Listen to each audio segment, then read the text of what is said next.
Ceea ce se întâmplă în ultimele 24 de ore în regiunea transnistreană este o escaladare a tensiunilor.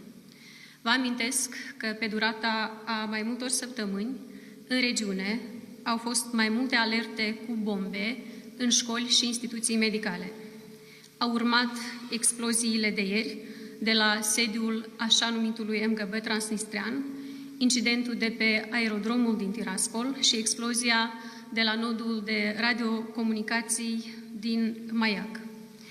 Autoritățile Republicii Moldova urmăresc cu precauție și vigilență evenimentele care au loc pe teritoriul controlat de regimul de la Tiraspol.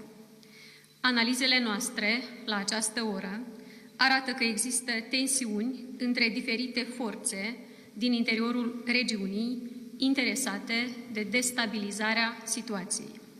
Acest lucru vulnerabilizează regiunea transnistreană și creează riscuri pentru Republica Moldova.